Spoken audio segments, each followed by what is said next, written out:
ce rapport, il nous plaît beaucoup au groupe Écologie et Solidarité. Alors, pas le temps de le décrypter en 2 minutes 30, seulement quelques mots. Réussite éducative, réussite de toutes et tous, transition énergétique, formation, émancipation, sécurité, vivant, investissement, métier de demain, implantation dans les territoires.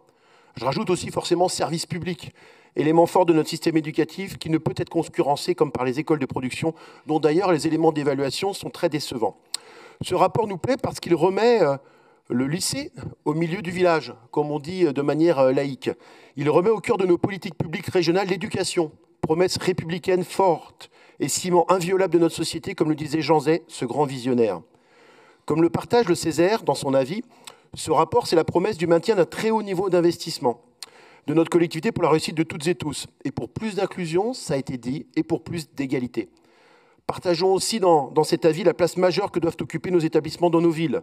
Ce ne sont pas des enclaves isolées, mais des lieux de vie où nos politiques publiques, comme la végétalisation des espaces, la mobilité, l'accessibilité, la mise en œuvre de mesures face à l'urgence climatique, doivent inspirer par porosité les lieux de vie qui les entourent.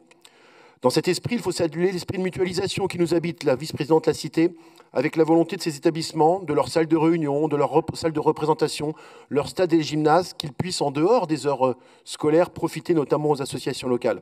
La loi nous y oblige, d'ores et déjà, mais notre collectivité a été pionnière dans ce domaine. Derrière ce rapport, on sait l'impact pour certaines filières économiques de notre région.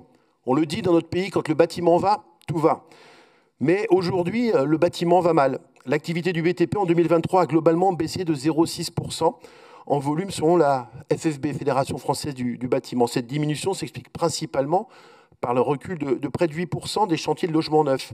Avec seulement 286 000 mises en chantier en 2023, le secteur s'approche de son niveau historique le plus bas. Dans sa note de conjoncture de juillet 2024, l'INSEE prévoit d'ailleurs une contraction de l'activité durant cette année civile.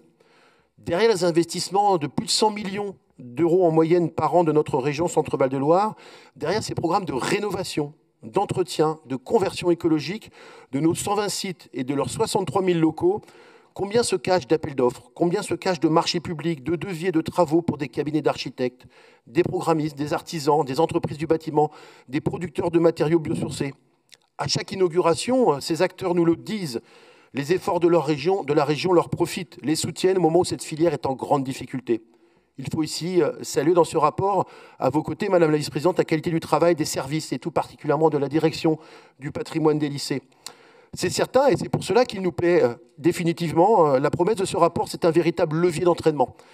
Il va être un puissant coup de boost pour les professeurs, les équipes pédagogiques et de direction qui vont pouvoir encore mieux accompagner les parcours et vocations de leurs élèves dans les filières professionnelles. Je vais vous demander de conclure, monsieur. Générales et agricoles, dernière phrase. Il va être un vrai soutien pour les agents de la région qui ne ménagent pas leurs efforts. Il va être, et puis bien sûr, un levier auprès des élèves, et j'en termine, filles et garçons, toutes origines confondues, jeunes en situation de handicap, qui vont pouvoir réaliser les efforts nécessaires dans les meilleures conditions possibles. Je vous remercie.